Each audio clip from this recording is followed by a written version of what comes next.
여러분 안녕하십니까? 오늘부터 출애굽기 통독 시작하도록 하겠습니다. 출애굽기는 글자 그대로 애굽에서의 탈출 이야기지요. 그런데 이것은 한편으로는 이스라엘 민족의 형성을 다룬 드라마라고 말할 수 있습니다. 창세기는 이스라엘 민족의 뿌리가 되는 족장들의 역사였다면 출애굽기 이제 본격적으로 이스라엘 민족이 어떻게 하나의 신앙 공동체로 형성되어져 가는가 하는 것을 우리에게 보여주고 있는 그런 이야기죠. 그래서 출애굽 1장의 시작은 바로 그 족장들의 전 역사, 창세기 마음 끝에서 있었던 그 역사를 에서부터 이어지는 그런 이야기로 시작됩니다. 야곱과 함께 각각 자기 가족을 데리고 애굽에 이른 이스라엘 아들들의 이름은 이러하니 루벤과 시몬과 레위와 유다와 이사갈과 스불론과 베냐민과 단과 납달리와 갓과 아세리요. 야곱의 허리에서 나온 사람이 모두 70이요. 요셉은 애굽에 있었더라. 요셉과 그의 모든 형제와 그 시대의 사람은 다 죽었고 이스라엘 자손은 생육하고 불어나 번성하고 매우 강하여 온 땅에 가득하게 되었더라. 참 역사의 아이러니인데요. 그 기근을 피해 들어갔던 애굽에서 그 비옥한 땅에서 이스라엘 민족은 오히려 더 번성해서 한 민족을 형성하게 되었다 하는 것이죠. 요셉을 알지 못하는 새 왕이 일어나 애굽을 다스리더니 이것은 요셉이라고 하는 사람의 기억이 잊혀졌다는 의미이기도 하고요. 또 중요한 것은 요셉 시대에 그 애굽 땅을 다스리고 있던 지배계층은 힉소스족이라고 말씀드렸죠. 근데 그 힉소스족이 다 축출당한 거예요.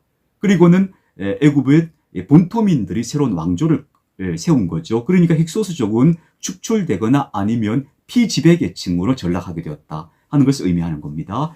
그가 그 백성에게 이르되 이 백성 이스라엘 자손이 우리보다 많고 강하도다. 자, 우리가 그들에게 대하여 지혜롭게 하자. 두렵건대 그들이 더 많게 되면 전쟁이 일어날 때에 우리 대적과 합하여 우리와 싸우고 이 땅에서 나갈까 하노라 하고, 이걸 보면 이제 현대에도 종족 분쟁이라는 게 벌어지지 않아요. 같은 나라 안에 두 개의 종족이 있으면 서로 분쟁이 되고 하는 경우가 생기지 않아요. 아마 그런 것들을 두려워했다고 볼 수 있겠죠. 감독들을 그들 위에 세우고 그들에게 무거운 짐을 지워 괴롭게 하여 그들에게 바로를 위하여 국고성 비돔과 람셋을 건축하게 하니라. 자, 여기서 우리가 출애굽의 연대를 측정할 수 있는 기록이 되는데요. 비돔과 람셋을 건축했다 했는데 비돔과 람셋이 건축된 때가 애굽의 기록에 의하면은 그 건축이 시작된 때는 세티 1세라고 하는 애굽 바로였고요. 그 다음 이 건축이 완공된 때는 람세스 2세라고 봐요. 그래서 람셋이라고 하는 건축의 성 이름이 람세스의 집이라는 뜻이거든요. 그래서 지금 이 건축을 시작한 바로는 세티 1세예요. 지금 출애굽 1장에 나오는 바로는 세티 1세로 보이고요. 그리고 출애굽 시대에 모세와 이제 서로 싸우는 그 바로는 람세스 2세였던 것으로 추정이 됩니다. 그러나 학대를 받을수록 더욱 번성하여 퍼져나가니 애굽 사람이 이스라엘 자손으로 말미암아 근심하여 이스라엘 자손에게 일을 엄하게 시켜 어려운 노동으로 그들의 생활을 괴롭게 하니 곧 흙이기와 벽돌 굽기와 농사의 여러 가지 일이라. 그 시키는 일이 모두 엄하였더라.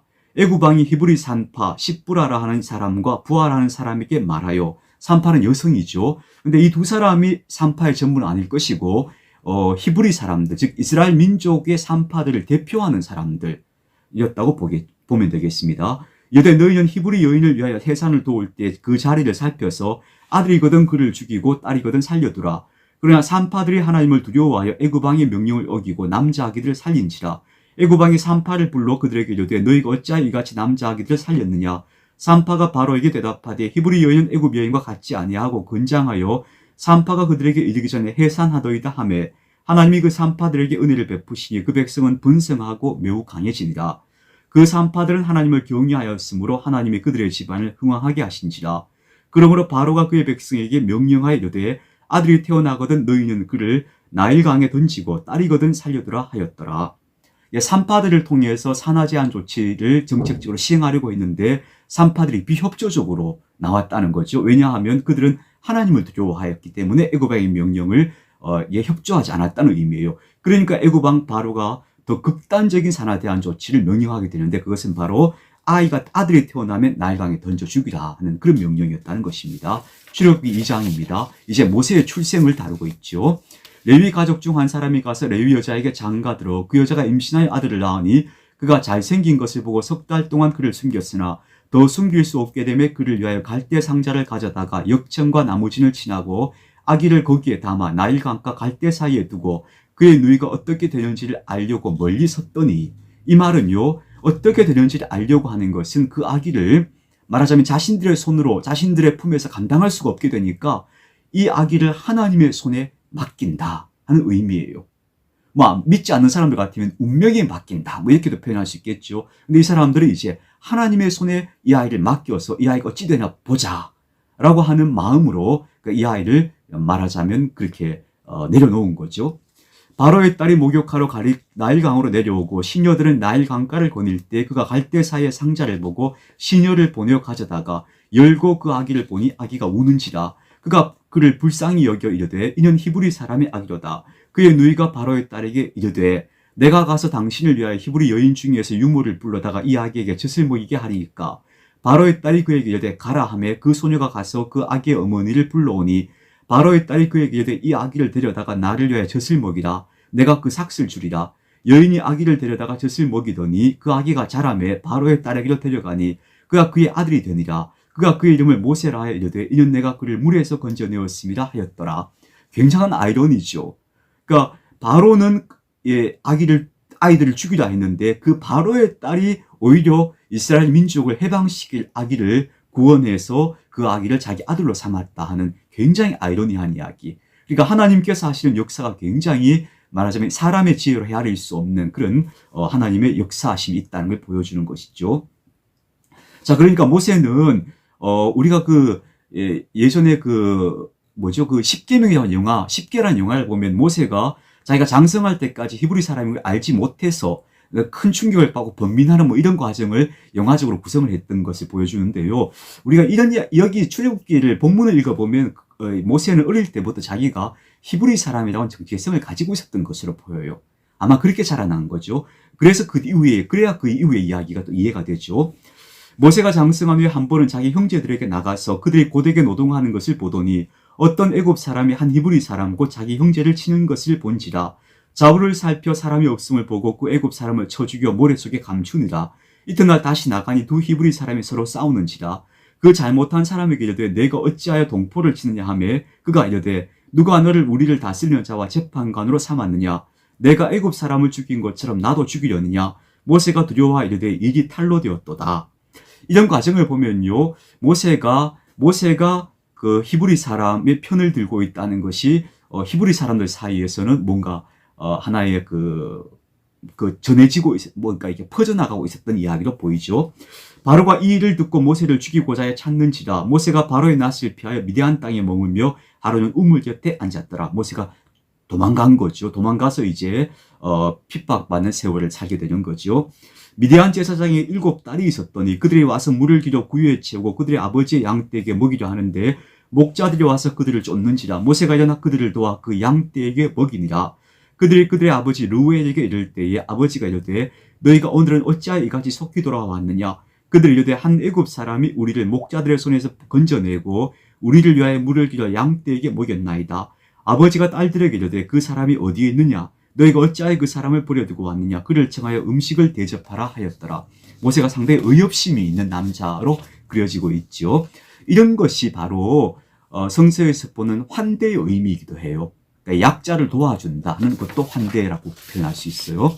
모세가 그와 동거하기를 기뻐하며 그가 그의 딸 십보라를 모세에게 주었더니 그가 아들을 낳으며 모세가 그의 이름을 게르솜이라 하여 이르되 내가 타국에서 나그네가 되었음이라 하였더라.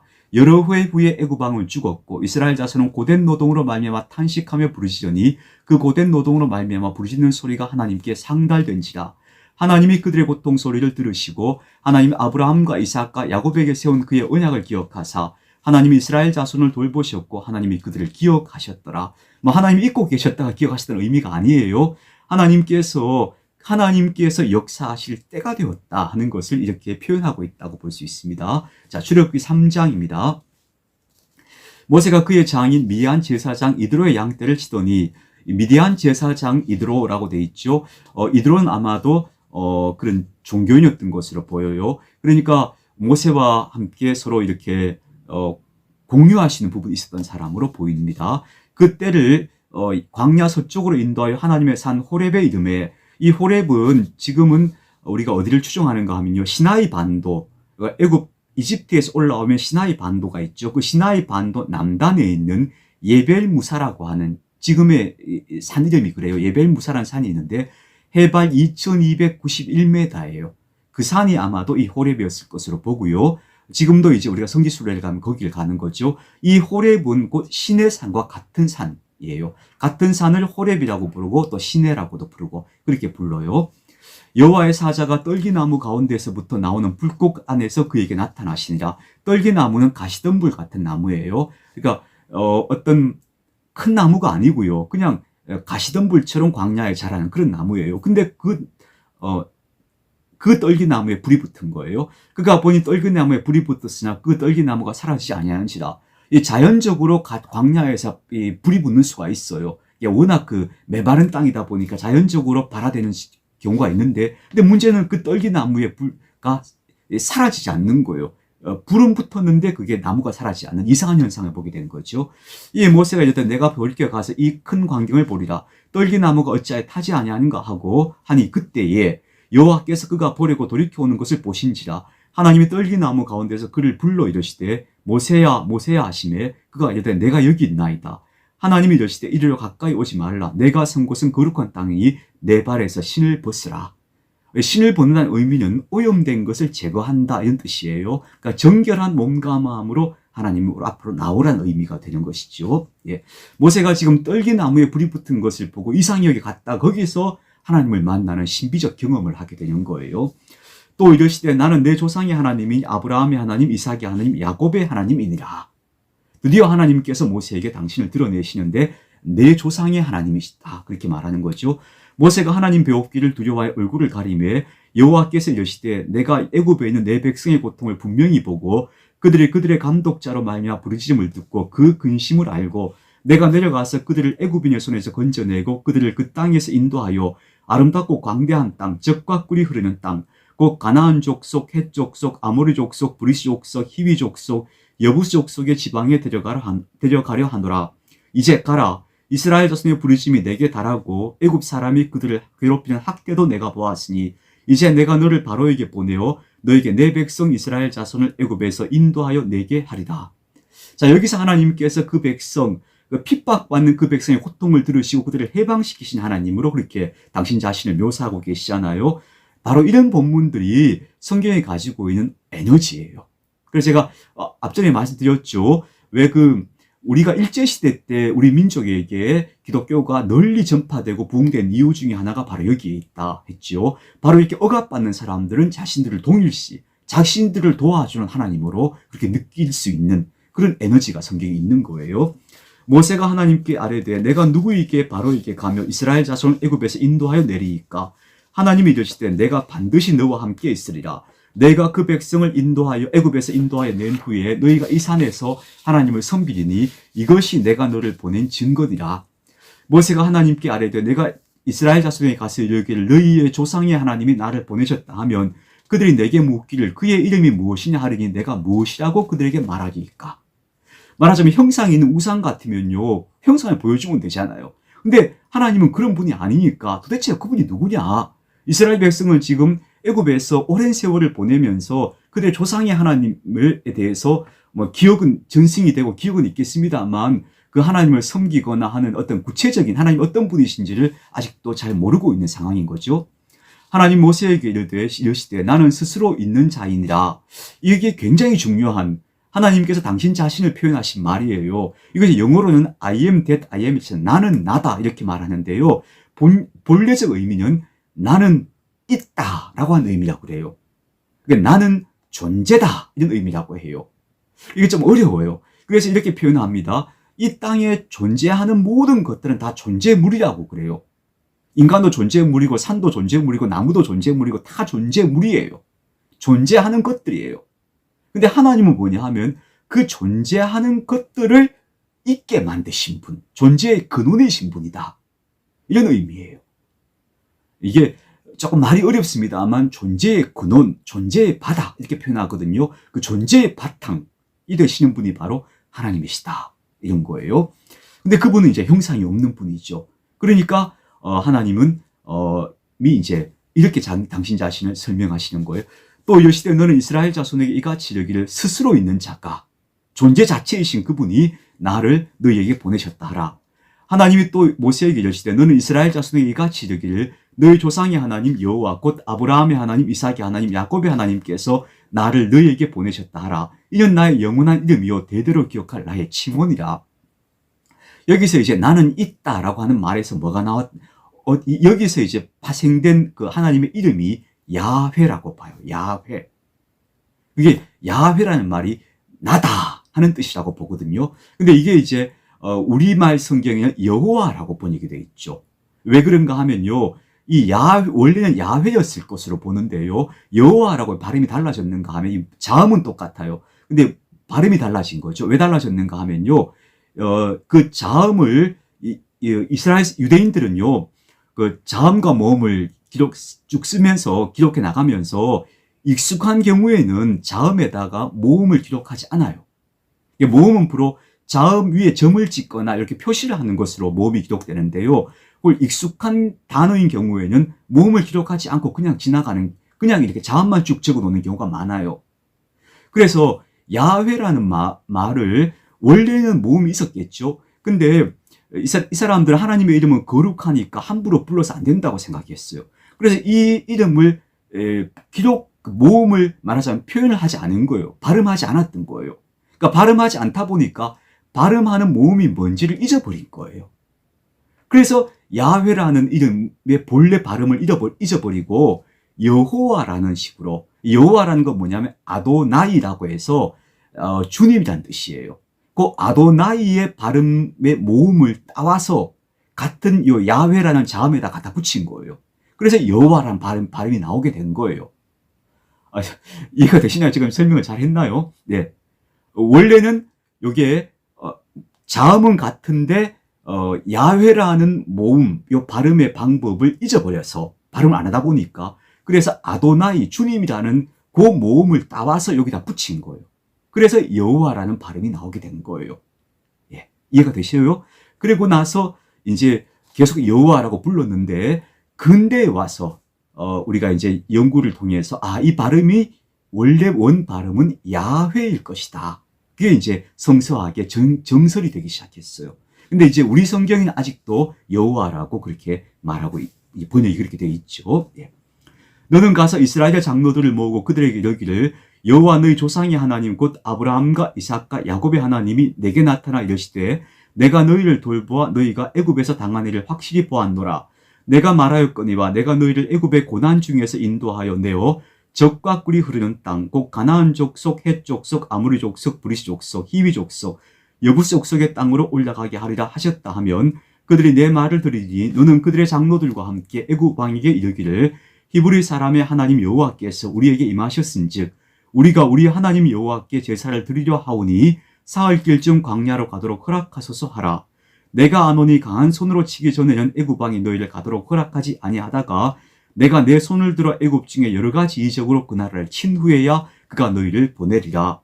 내가 애굽 사람으로 이 백성에게 은혜를 입히게 할지라. 너희가 나갈 때에 빈손으로 가지 아니하리니 여인들은 모두 그 이웃 사람과 및 자기 집에 거류하는 여인에게 은폐물과 금폐물과 의복을 구하여 너희의 자녀를 꾸미라. 너희는 애굽 사람들의 물품을 취하리라.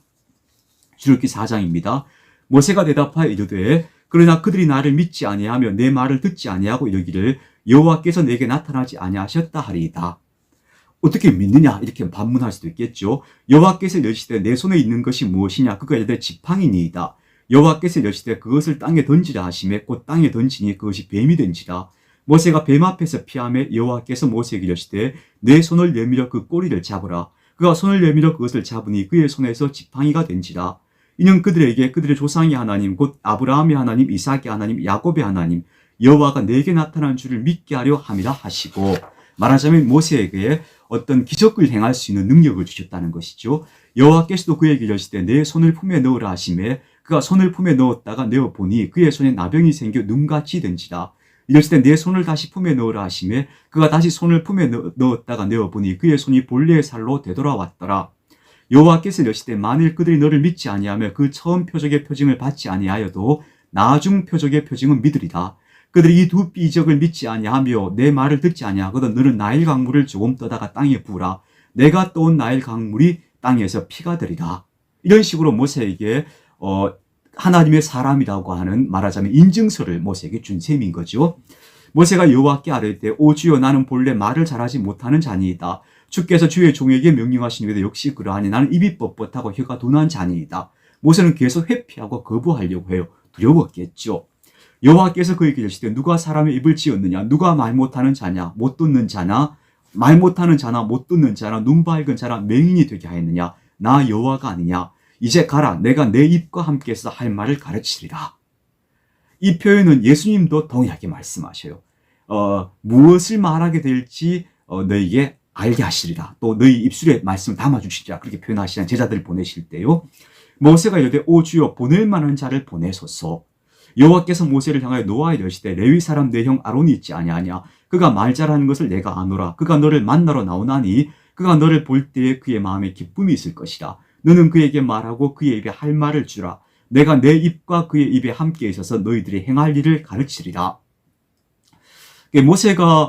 모세에게 형이 아론이 있었던 거예요. 아마도 형 아론은 바로의 산하 제한 조치가 행해지기 이전에 출생한 사람이었겠죠. 그래서 모세는 그의 동생으로 태어났을 것으로 보는 거예요. 자, 그가 너를 대신하여 백성에게 말할 것이니 그는 내 입을 대신할 것이요 너는 그에게 하나님같이 되리라. 너는 이 지팡이를 손에 잡고 이것으로 이적을 행할지니라. 모세가 그의 장인 이드로에게로 돌아가서 그에게 이르되 내가 애굽에 있는 내 형제들에게로 돌아가서 그들이 아직 살아있는지 알아보려 하오니 나로 가게 하소서. 이드로가 모세에게 평안히 가라 하니라.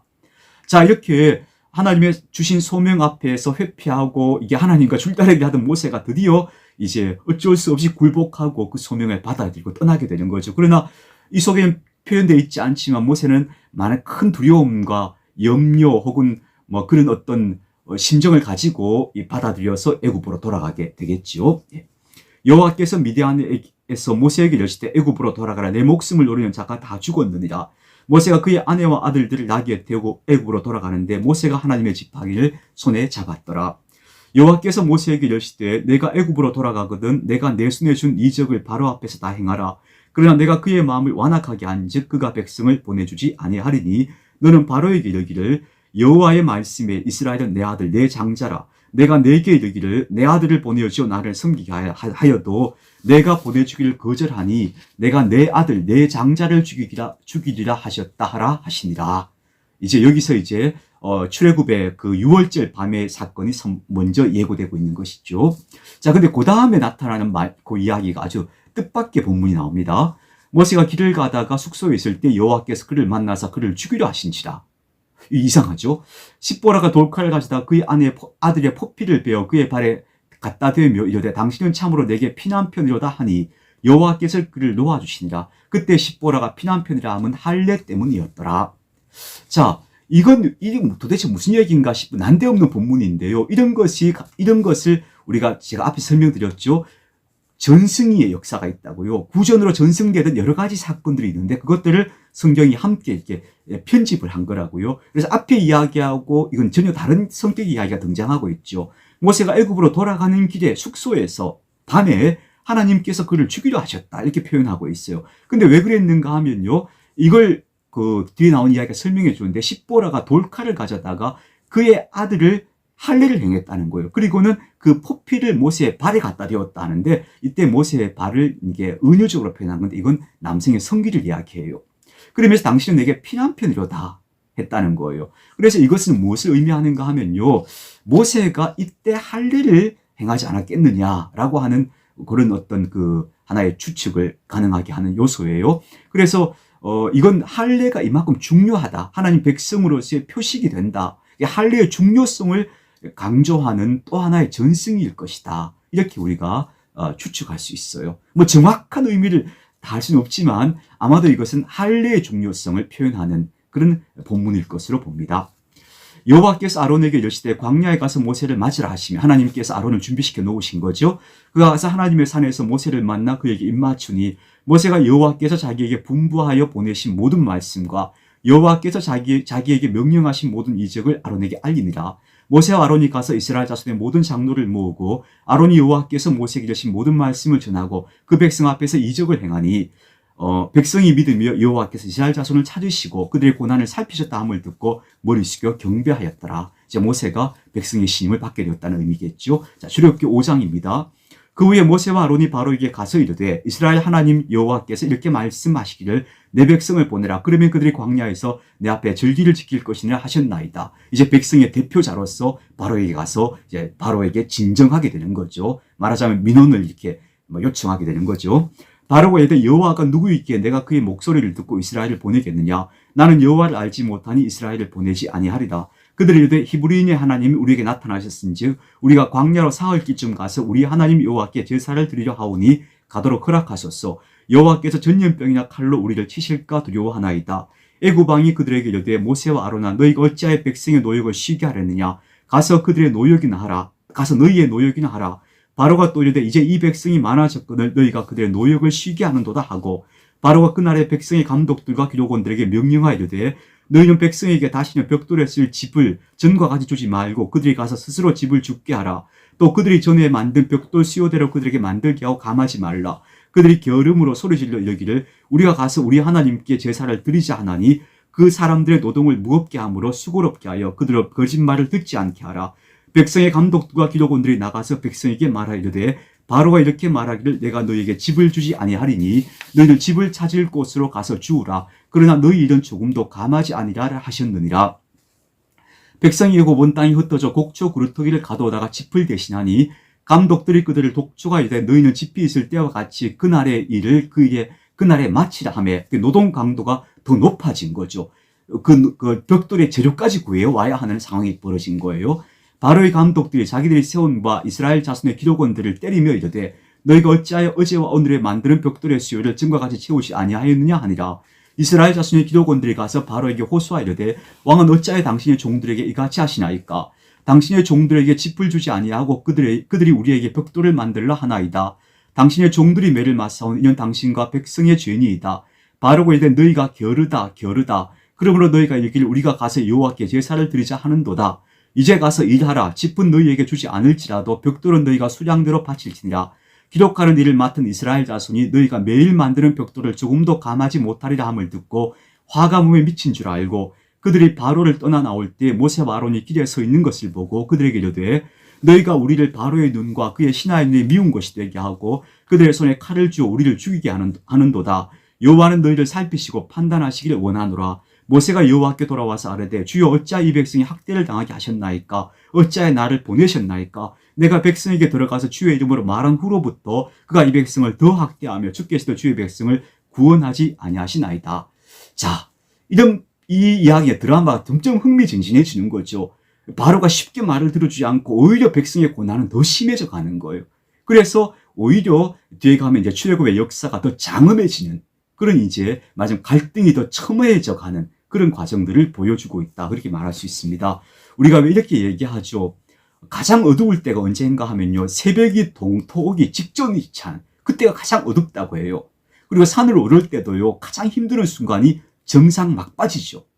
그래서 이 구원의 드라마가 이렇게 흥미진진하게 더 고난이 가속되면 더 고난 깊어지면서 구원의 드라마가 더 극적이 되어져 가는 그런 과정을 말해주는 거죠. 그래서 이런 이야기는 우리 신앙의 여정에도 상당히 의미가 있는 이야기로 새겨볼 만하죠. 그래서 하나님의 구원이 가깝고 하나님께서 이루실 때가 가까울수록 오히려 고난의 강도가 더 깊어지는 수가 있다. 그래서 그런 때일수록 오히려 우리가 더 견디고 참아내면서 걸어가야 한다 하는 것을 말해주는 그런 메시지가 여기 들어있다고도 볼 수 있겠습니다.